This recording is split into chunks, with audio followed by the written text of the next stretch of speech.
عورتوں کو بہت سارا سونا دیا جاتا ہے، اس میں کوئی غلط بات نہیں ہے، جو دینا چاہے ضرور دے، اس میں کوئی غلط نہیں ہے۔ عورتوں کو بہت سارا سونا دیا جاتا ہے، دینا چاہیے، جو دیتا ہے ضرور دے، اس میں کوئی حرج نہیں ہے۔ لیکن عورت سمجھتی ہے کہ یہ تو میرے شوہر نے زکوٰۃ دینی ہے، زکوٰۃ میرے شوہر نے دینی ہے۔ نہیں، عورتوں اس کی مالک تم ہو۔ اگر شوہر اپنی خوشی سے زکوٰۃ دینا چاہے تمہارے مال کی، وہ اگر دے تو زکوٰۃ ادا ہو جائے گی، لیکن یہ اس پہ فرض نہیں، یہ عورت پہ فرض ہے۔ اگر شوہر اس عورت کے سونے کی زکوٰۃ نہیں دیتا تو سوال شوہر سے نہیں ہونا بلکہ عورت سے ہونا ہے۔ عورتوں کو اپنے سونوں کی زکوٰۃ نکالنی ہوگی اور زکوٰۃ ادا کرنی ہوگی، ورنہ یہی انجام ہے جو میں نے قرآن کی آیت آپ کے آگے تلاوت کی ہے۔ آج والدین کی نافرمانی کو گناہ سمجھا ہی نہیں جاتا، بلکہ بچہ اس کو اپنی بہادری سمجھتا ہے۔ اب میں خود کفیل ہو گیا ہوں، اب مجھے اپنے والدین کی بات سننے کی ضرورت نہیں ہے، اب مجھے اپنے والدین کی بات سننے کی ضرورت نہیں ہے۔ اس کو بہادری سمجھا جاتا ہے، والدین کی نافرمانی کر کے اس کو بہادری سمجھا جاتا ہے، اور پھر شرم بھی نہیں آتی۔ وہ سمجھتے ہیں یہ تو معاشرے میں چلتا ہے بھائی، اور کسی اور معاشرے میں یہ چلتا ہوگا، اللہ اور اس کے رسول کے دین میں اس کی کوئی گنجائش نہیں ہے، اس کی کوئی گنجائش نہیں ہے۔ اگر قرآن و حدیث کا بغور مطالعہ کرو تو یہ بات تمہارے آگے عیاں ہو جائے گی کہ اگر اللہ اور اس کے رسول کے حقوق کے بعد تم پہ سب سے زیادہ کسی کا حق ہے تو تمہارے والدین کا حق ہے، تمہارے والدین کا حق ہے۔ حضور علیہ السلام ارشاد فرماتے ہیں کہ کیا میں تمہیں کبیرہ گناہ کے بارے میں نہ بتاؤں؟ عرض کی یا رسول اللہ، ارشاد فرمائیں۔ حضور نے فرمایا ایک شرک اور دوسرا والدین کی نافرمانی ہے، دوسرا والدین کی نافرمانی ہے۔ حاضرین و ناظرین، اللہ تعالیٰ نے اور حضور علیہ السلام نے کئی مقامات پہ جہاں شرک کی مذمت فرمائی، وہیں ساتھ والدین کی نافرمانی کی مذمت فرمائی ہے، والدین کی نافرمانی کی مذمت فرمائی ہے۔ مصطفیٰ علیہ السلام کی حدیث ترغیب و ترہیب میں موجود ہے۔ حضور علیہ السلام ارشاد فرماتے ہیں جس نے اپنے والدین کو ناراض کر لیا اس نے اپنے رب کو ناراض کر لیا، اس نے اپنے رب کو ناراض کر لیا۔ اگر تمہارے والدین تم سے ناراض ہیں تو ان کو راضی کرو، کیونکہ مصطفیٰ علیہ السلام نے فرمایا ہے والدین کی رضا میں اللہ کی رضا ہے، اور والدین کی ناراضگی میں اللہ کی ناراضگی ہے، والدین کی ناراضگی میں اللہ کی ناراضگی ہے۔ میں تیزی سے بات کو سمیٹ رہا ہوں، تیزی سے بات کو اختتام کی طرف بھی لے کے جانا ہے، کیونکہ وقت پروگرام کا محدود ہے۔ زنا کو آج گناہ سمجھا ہی نہیں جاتا، آج زنا کو گناہ سمجھا ہی نہیں جاتا۔ زنا کیا جائے تو اس پہ بدائے اس کے ندامت ہو اترایا جاتا ہے، اس پہ فخر کیا جاتا ہے۔ اگر خدا نخواستہ اگر تمہارے سے کوئی ایسی غلطی ہو گئی ہے، اگر تمہارے سے زندگی میں کبھی ایسا گناہ ہو گیا ہے، یہ گناہ کبیرہ ہو گیا ہے، تو اللہ کے حضور سجدہ ریز ہو، اللہ سے معافی مانگو، توبہ کرو، نظروں کو شرم سے جھکا کے رکھو، اللہ کی بارگاہ میں رو رو کے ہاتھ باندھ کے معافی مانگو، یا اللہ مجھے معاف فرما دے۔ لیکن تم تو اتراتے پھرتے ہو۔ آج ایسا ہے یا نہیں ہے؟ اگر کوئی زنا کرتا ہے تو پھر اپنے دوستوں کی مجلس میں بیان بھی کرتا ہے، دوستوں کی مجلس میں اس میں اکڑ کے کہتا ہے پتہ ہے فلاں جو صاحب جمال ہے اس سے میرے تعلقات ہیں، فلاں حسن والے کے ساتھ میرے تعلقات ہیں۔ یہ دونوں طرف ہے، چاہے وہ عورت ہے یا مرد ہے، چاہے وہ عورت ہے یا وہ مرد ہے، یہ جتنی بھی زنا کی مذمت ہے یہ دونوں کے لیے ہے، یہ دونوں کے لیے ہے۔ آج اگر کوئی زنا کرتا ہے یا زنا کی مرتکب ہوتی ہے تو وہ اس پہ فخر کیا جاتا ہے، اس پر فخر کیا جاتا ہے، اس پر اترایا جاتا ہے، اس میں ندامت بھی نہیں ہوتی، اس کو اپنی بہادری سمجھا جاتا ہے، حالانکہ یہ اللہ کو ناراض کرنے کا رستہ ہے۔ اللہ کریم قرآن کریم میں فرماتا ہے زنا کے قریب بھی مت جاؤ، بے شک زنا بے شک یہ کھلی بے حیائی ہے، بے شک یہ کھلی بے حیائی ہے۔ آج ناظرین و حاضرین مجھے سمجھ نہیں آتی، ہمیں اللہ اور اس کے رسول کی باتوں پہ یقین نہیں ہے یا ہم اس پہ توجہ نہیں دیتے؟ اگر یقین ہے تو اس بربادی سے کیوں نہیں بچتے جس کے بارے میں مصطفیٰ علیہ السلام نے ارشاد فرمایا ہے کہ زنا کرنے والوں کو قیامت کے دن شرمگاہوں سے جہنم میں لٹکایا جائے گا۔ یہ مصطفیٰ علیہ السلام کا فرمان ہے کہ جو زانی ہوگا شرمگاہ کے ساتھ اس کو جہنم میں لٹکایا جائے گا، لوہے کے گرز سے اس کو مارا جائے گا، مارا جائے گا۔ حضور علیہ السلام فرماتے ہیں ذلت اس پہ چھائی ہوگی، اس سے فرشتے کہیں گے، وہ جب چلائے گا، وہ جب چیخ و پکار کرے گا، فرشتے کہیں گے دنیا میں تو گناہ کر کے اکڑا کرتا تھا، دنیا میں تو گناہ کر کے اترایا کرتا تھا، دنیا میں تو گناہ کر کے خوش ہوا کرتا تھا۔ اس وقت تجھے اللہ کا خیال نہیں آتا تھا، اس وقت آتا جب گناہ کر کے خوش ہوا کرتا تھا۔ اب جب بویا تھا وہ کاٹ، اب جب وہ کر رہا ہے اب بھگت اس کو۔ ہم سمجھتے ہیں کہ صرف زنا کی جو آخری حد ہے وہی زنا ہے، نہیں، مشکات میں یہ حدیث موجود ہے۔ حضور علیہ السلام فرماتے ہیں انسان کی آنکھ بھی زنا کرتی ہے، مشکات میں یہ حدیث موجود ہے۔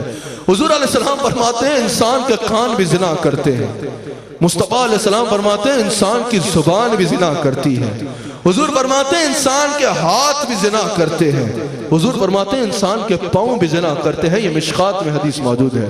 حضور فرماتے ہیں آنکھ کا زنا بدنگاہی ہے، نہ محرم عورت یا نہ محرم مرد کو دیکھنا ہے، دیکھ کے لذت حاصل کرنا ہے۔ حضور علیہ السلام فرماتے ہیں نہ محرم عورت یا نہ محرم مرد کے ساتھ فحش کلامی کرنا، اس سے کان زنا کرتے ہیں، یہ کانوں کا زنا ہے۔ ہاتھ ملانا یہ ہاتھوں کا زنا ہے۔ بدکاری کی طرف چل کے جانا حضور فرماتے ہیں یہ پاؤں کا زنا ہے۔ توجہ سے سنیے، حضور فرماتے ہیں یہی وہ گناہ ہے جو انسان کے دل کو مائل کرتے ہیں، انسان کے دل کو مائل کرتے ہیں، اور حضور فرماتے ہیں جب دل مائل ہو جاتا ہے تو شرمگاہ اس کی تصدیق کرتی ہے، شرمگاہ اس کی تصدیق کرتی ہے۔ اللہ تعالی ہم سب کو گناہوں سے بچنے کی توفیق عطا فرمائے۔ عورت ضرور تعلیم حاصل کرے، اس امت کی سب سے بڑی عالمہ حضرت عائشہ صدیقہ سلام علیہا ہے۔ عورت تعلیم ضرور حاصل کرے لیکن باحیا طریقے سے حاصل کرے، با پردہ ہو کے حاصل کرے۔ ہم یہ نہیں کہتے کہ عورت جو ہے اس کا معاشرے میں کوئی مقام نہ ہو، عورت کو حضور علیہ السلام نے وہ مقام عطا فرمایا ہے جس کا تم تصور بھی نہیں کر سکتے، اور تم آج وومن رائٹ کی آواز اٹھا رہے ہو، تم آج وومن رائٹ پہ شور کر رہے ہو۔ آج تو بہت آسان ہے وومن رائٹ کی بات کرنا، جب وومن کو رائٹ حاصل ہے، اور میرے مصطفیٰ نے تو اس وقت وومن رائٹ کی بات کی ہے جب عورت کا کوئی اور پرسان حال نہیں تھا۔ آج تو ماں کو بازاروں میں نہیں بیچا جاتا، اس دور میں زمانہ جاہلیت میں عورت کو جا کے ماں کو بازار میں بیچا جاتا تھا، اور میرا نبی اس وقت آیا جس نے کہا کہ ماں بازار میں بیچنے کی چیز نہیں ہے، جنت ماں کے پگ کے نیچے ہے۔ تم آج وومن رائٹس کی بات کرتے ہو اور بکواس کرتے ہو کہ اسلام جو ہے وہ وومن کو رائٹ نہیں دیتا، اور تم آج بات کر رہے ہو بیٹی کے حق کی۔ میرے مصطفیٰ نے اس وقت بیٹی کے لیے کھڑے ہو کے اس کو عزت دینا سکھایا جس میں بیٹی کو زندہ درگور کر دیا جاتا تھا، جس میں بیٹی کو زندہ درگور کر دیا جاتا تھا۔ تم آج عورت کے حقوق کی بات کر رہے ہو۔ میرے مصطفیٰ علیہ السلام نے اس دور میں عورت کے لیے عورت کے حق میں آواز اٹھائی جب بیوی کو لوٹی سمجھا جاتا تھا۔ مصطفیٰ نے فرمایا نہیں نہیں، باہر تم جتنے اچھے بن کے پھرو، تم میں سے اچھا وہ ہے جو اپنے گھر والوں کے ساتھ اچھا ہے۔ عورت ضرور باہر آئے، عورت ضرور تعلیم حاصل کرے، عورت ضرور جو ہے وہ معاملات کرے، لیکن با پردہ اور با حیا ہو کے کرے، با پردہ اور با حیا ہو کے کرے۔ حد بے پردہ عورت ہوتی ہے اور کہتی ہے بھئی یہ مرد ہمیں کیوں دیکھتے ہیں؟ ابے تجھے کہا کس نے ہے کہ تو ایسے بے حیائی سے گھر سے نکل؟ تجھے کہا کس نے ہے کہ تو اتنی بے حیائی کا لباس پہن کے گھر سے نکل کے لوگ تجھے دیکھے؟ حضور علیہ السلام ارشاد فرماتے ہیں کہ جو غیر محرم کو دیکھتا ہے اللہ کریم اس کی آنکھ کو جہنم کی آگ سے بھر دیتا ہے، اس کی آنکھ کو جہنم کی آگ سے بھر دیتا ہے۔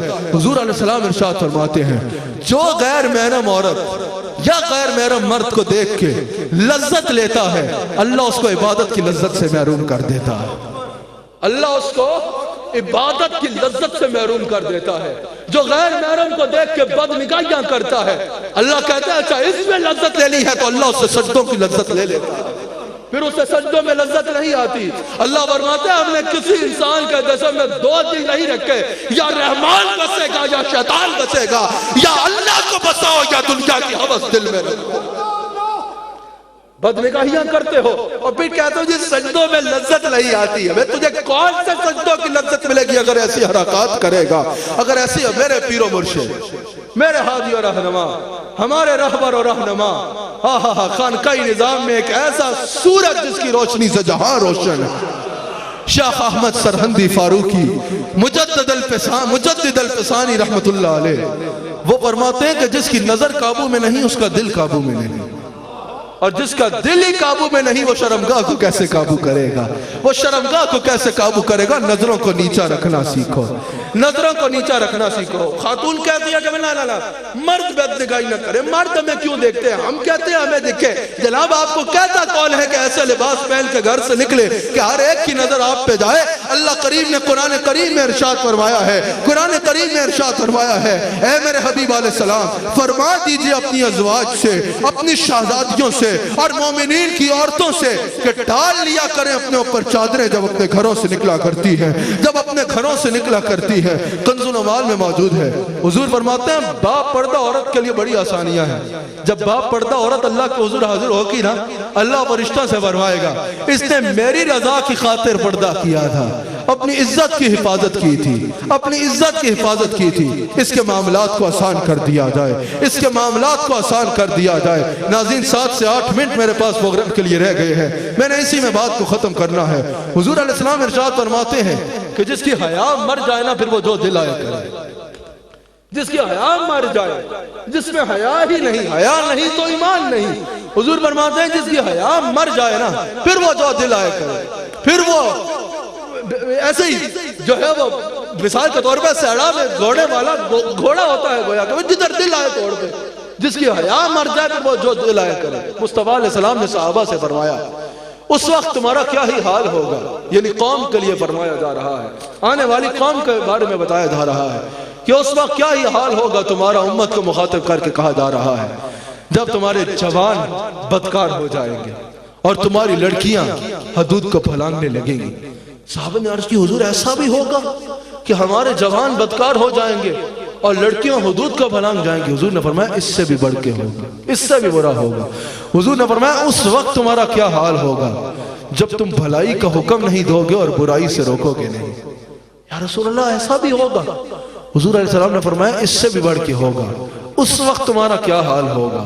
یہ ہم نے آج معاشرے میں دیکھ رہے ہیں، یہ بھی آج معاشرے میں ہم دیکھ رہے ہیں، واضح دیکھ رہے ہیں۔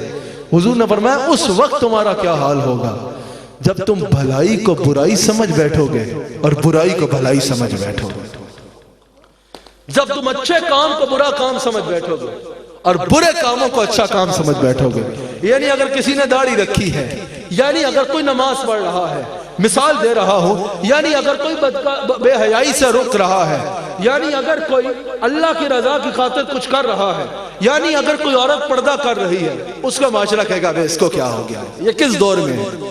اور اگر کوئی بے حیائیاں کر رہا ہے، واہ واہ واہ واہ اس کا تو ثانی نہیں۔ اس کے بارے میں حضور نے فرمایا کہ یہ گویا کہ آخری سٹیج ہوگی جب تم برائی کو بھلائی سمجھ بیٹھو گے اور بھلائی کو برائی سمجھ بیٹھو گے۔ تکبر کتنا بڑا گناہ ہے، آج ہم اس کو اپنا حسن سمجھتے ہیں۔ یہ باتیں کرنے کا مقصد یہ ہے جن چیزوں پہ ہمیں شرم آنی چاہیے تھی ان کو ہم اپنا حسن سمجھ رہے ہیں۔ حضور نے فرمایا نا تم برائی کو بھلائی سمجھ بیٹھو گے اور بھلائی کو برائی سمجھ بیٹھو گے۔ تکبر کو آج کیا سمجھا جاتا ہے؟ اگر کوئی انسان ایسے ہی مسکین کی طرح بیٹھا ہے نا، گردن پھینک کے عاجزوں کی طرح چل رہا ہے، کہا جاتا ہے اس کو کون پوچھے گا، یہ کیا ہے؟ اگر دینی مجلس میں بھی بیٹھا ہے تو کہے گا اس کو تو لگتا ہے کچھ آتا جاتا ہی نہیں، اتنی عاجزی سے بیٹھا ہوا ہے۔ اور کوئی آئے نا اکڑ کے پھون پھان کے ساتھ جس کی جو ہے وہ گردن میں ایسا سریا ہو کہ گردن نہیں، واہ واہ واہ حضرت کے کیا ہی کہنے، حضرت کے کیا ہی کہنے، یہ پتا چل رہا ہے نا کوئی علم حاصل کیا ہے۔ آج ہم برائی کو بھلائی اور بھلائی کو برائی سمجھ بیٹھے ہیں۔ اللہ تعالیٰ حضور علیہ السلام ارشاد فرماتے ہیں، بخاری میں موجود ہے کہ حدیث قدسی ہے، اللہ کریم نے ارشاد فرمایا کبریائی یہ تکبر یہ میری چادر ہے، جو اس میں مجھ سے جھگڑے گا، جب یہ میری چادر ہے تو یہ مجھے ہی جچتا ہے، جو یہ میری چادر ہے اور یہ مجھے ہی جچتا ہے، جو اس میں مجھ سے جھگڑے گا یعنی اس میں شامل ہونے کی کوشش کرے گا میں اسے شدید عذاب دوں گا۔ آج یہ 4 دن کا گھمنڈ اس کا بڑا نقصان ہوگا۔ حضور فرماتے ہیں جو زمین پہ آکڑ کر چلتے ہیں نا، جیسے زمین کے بادشاہ ہیں، زور زور سے پیر مار کر سینہ تان کر چلتے ہیں، اللہ اکبر کہ میرے جیسا تو کوئی ہے نہیں، دولت، حسب، نسب، علم، غرور، علم کا غرور۔ حضور فرماتے ہیں کہ قیامت کے دن انہیں چونٹیوں کی طرح اٹھایا جائے گا۔ حضور فرماتے ہیں ان پہ ذلت چھائی ہوگی۔ حضور فرماتے ہیں لوگ انہوں اپنے پیروں تلے رون دیں گے۔ حضور فرماتے ہیں بڑی آگ انہیں اپنی لپیٹ میں لے گی۔ خود سوچو کتنا برا مقام ہے، کتنا برا انجام ہے تکبر کرنے والے کا۔ آج معاشرے میں ہم کہتے ہیں سمجھ نہیں آتی، ہم مسلمان ہیں، ہمارے معاشی حالات ایسے ہو گئے، سمجھ نہیں آتی، ہم مسلمان ہیں، ہمارے معاشی حالات اتنے برے ہو گئے ہیں، سمجھ نہیں آتی ہمارے لیے غیب کی مدد کیوں نہیں آتی۔ اور بھائی تو غیب کی مدد کے تو انتظار میں ہے، تو انتظار میں تو ہے کہ فرشتے اتر کے تیرے معاملات ٹھیک کرے۔ اللہ فرما رہا ہے جو سود کھاتا ہے وہ اللہ کے ساتھ اعلان جنگ کرتا ہے، اللہ سے اعلان جنگ کر کے تم توقع کرتے ہو کہ تمہارے حالات بہتر ہوں گے، کبھی بھی حالات بہتر نہیں ہو سکتے جب تک اللہ سے جنگ رکھو گے۔ آج معاشرے میں سے سود ختم کر دیا جائے، دیکھو اللہ کی مدد کیسے نازل ہوتی ہے، دیکھو اللہ کی مدد کیسے سامنے حال ہوتی ہے۔ ہمارے معاشی معاملات کی حالت کیسے نہ ہو کہ جب سود اتنا عام ہے، کسی چھوٹے سے ملک کے ساتھ جنگ کر لی جائے تو ملک کے حالات ایسے ہو جاتے ہیں، جو اللہ سے جنگ کرے گا اس کا حال کیا ہوگا۔ آج اپنے گھر سے سود نکالو، اللہ کی مدد شامل حال ہے، اللہ کی مدد شامل حال ہوگی۔ رشوت لینے والا اور دینے والا، حضور نے فرمایا دونوں جہنمی ہیں۔ آج رشوت معاشرے میں عام ہو چکی ہے۔ حضور علیہ السلام کی ایک اور حدیث سنیے، جو اس منصب پہ ہیں، الترغیب و ترہیب میں یہ حدیث موجود ہے۔ مصطفیٰ جان رحمت فرماتے ہیں کہ جس نے پیسے لے کے، رشوت لے کے ناحق فیصلہ کر دیا، جس نے پیسے لے کے، رشوت لے کے ناحق فیصلہ کیا، اللہ اسے اتنی گہری جہنم میں پھینکے گا کہ وہ 500 سال بھی جہنم میں گرتا رہے تو اس کی تہہ تک نہیں پہنچے گا۔ آج مال میں ملاوٹ کی جاتی ہے، گناہ سمجھا ہی نہیں جاتا۔ حضور فرماتے ہیں جس نے مال میں ملاوٹ کی وہ میری امت میں سے نہیں ہے، وہ میری امت میں سے نہیں ہے۔ دکان پہ بیچنے والا دکاندار ناپ تول میں کمی کرتا ہے اور اس کو گناہ سمجھتا ہی نہیں ہے۔ حضور علیہ السلام ارشاد فرماتے ہیں جس نے ناپ تول میں کمی کی، قیامت کے دن اس کے لیے ہلاکت ہے، اس کے لیے ہلاکت ہوگی۔ آج رزق حرام کماتے ہیں اور پھر کہتے ہیں کہ بھئی دعائیں قبول نہیں ہوتی۔ حضور فرماتے ہیں ایک شخص ہے، لمبے سفر سے واپس آیا ہے، بال بکھرے ہوئے ہیں، ہاتھ اٹھا کے کہہ رہا ہے یا اللہ میری سن لے سن لے سن لے۔ حضور فرماتے ہیں حالانکہ اس کا رزق بھی حرام ہے، اس کا لباس بھی حرام ہے، اس کی پرورش بھی حرام کے مال سے ہو رہی ہے، حضور فرماتے ہیں اس کی دعا کیسے قبول ہوگی۔ حضور فرماتے ہیں اگر کوئی رزق حرام سے سود کے ذریعے، رشوت کے ذریعے، جوئے کے ذریعے، ملاوٹ کے ذریعے، دھوکے کے ذریعے رزق حرام کماتا ہے اور حج پہ جاتا ہے، حضور فرماتے ہیں وہ کہتا ہے لبیک اللہم لبیک، اس کو جواب آتا ہے لا لبیک ولا سعدیک، تمہارے لیے کوئی سعادت نہیں ہے اور تمہارے لیے کوئی رحمت نہیں ہے، تمہارے لیے کوئی رحمت نہیں ہے۔ آخری حدیث جس پہ میں نے بات کو ختم کرنا ہے، شراب پینے والا اس کو گناہ سمجھتا ہی نہیں۔ حضور علیہ السلام کی بارگاہ میں جبریل امین حاضر ہوتے ہیں، امام حاکم اس حدیث کو لائے ہیں، عرض کرتے ہیں یا رسول اللہ شراب پینے والا، شراب بیچنے والا، شراب خریدنے والا، شراب بنانے والا، ان چاروں پہ اللہ لعنت فرما رہا ہے، ان چاروں پہ اللہ لعنت فرما رہا ہے۔ ناظرین آخری بات یہ، اللہ بہت کریم ہے، توبہ کا دروازہ کھلا ہے، توبہ کا دروازہ کھلا ہوا ہے، وہ بہت کریم ہے۔ وہ فرماتا ہے نبّ عبادی انی انا الغفور الرحیم، میرے حبیب علیہ السلام فرما دیجئے میرے بندوں سے میں بہت کریم ہوں، میری طرف آ جائے میں معاف فرما دوں گا۔ حضور فرماتے ہیں اگر کوئی شخص گناہوں سے توبہ کر لے تو وہ گناہوں سے ایسے پاک ہو جاتا ہے جیسے اس نے کبھی گناہ کیا ہی نہیں ہے۔ اللہ کریم ارشاد فرماتا ہے بندے تو میرے آگے ہاتھ پھیلا تو صحیح، تو میرے آگے سر جھکا تو صحیح، تو مانگ تو صحیح، جب تو مجھ سے مانگے گا نا، جب تو توبہ کرے گا اور میرے آگے ہاتھ پھیلائے گا تو پھر میں یہ نہیں دیکھوں گا کہ تیرے گناہ زمین کی وسعتوں کے برابر ہیں، سمندر کی جھاگ کے برابر ہے یا آسمان جتنے کیوں نہ ہیں۔ اللہ فرماتا ہے جب تم میرے پاس آ جائے گا میں تیرے گناہ نہیں دیکھوں گا، اپنی رحمت کو دیکھ کے تجھے معاف فرما دوں گا، تجھے معاف فرما دوں گا، تجھے معاف فرما دوں گا۔ آج ہمیں ایک لباس دھونے کے لیے کم سے کم ایک بالٹی کی ضرورت ہوتی ہے، وہ اتنا کریم ہے، فرماتا ہے تو ایک آنسو بہا دے میرے خوف سے، توبہ کر کے میں تیری ساری زندگی کے گناہوں کو معاف کر دوں گا۔ یا اللہ یا کریم ہمارے گناہوں کو معاف فرما دے۔ یا اللہ یا کریم تیرے حبیب علیہ السلام کا وسیلہ پیش کر کے عرض کرتے ہیں، ہم اپنے حالات کا پتہ ہے، ہم بہت گناہگار ہیں، یا اللہ کریم ہمیں شہوت اعمال سے بچا لے، یا اللہ یا کریم ہمیں ہمارے گناہوں کے برے انجام سے بچا لے، یا اللہ یا کریم توبہ کی توفیق عطا فرما دے، یا اللہ کریم جو کہتے ہیں جو سنتے ہیں اس میں عمل کی بھی توفیق عطا فرما دے، یا اللہ یا کریم سچی توبہ کی توفیق عطا فرما دے، یا اللہ یا کریم اب تیری بارگاہ میں توبہ کرتے ہیں، حضور علیہ السلام کا وسیلہ پیش کر کے عرض کرتے ہیں ہماری توبہ کو قبول فرما لے، ہماری توبہ کو قبول فرما لے، یا اللہ یا کریم ہمارے حال پہ رحم فرما، یا اللہ یا کریم حضور علیہ السلام کا وسیلہ پیش کر کے عرض کرتے ہیں ہمیں تمام امراض سے نجات عطا فرما، تمام امراض سے محفوظ فرما، یا اللہ یا کریم تو ہمیں اپنی بندگی کی توفیق عطا فرما برحمتک یا ارحم الراحمین۔ ناظرین اکرام، AIYQ TV پر اگلے ہفتے اسی وقت اسی دن اسی چینل پہ آپ سے پھر ملاقات ہوگی۔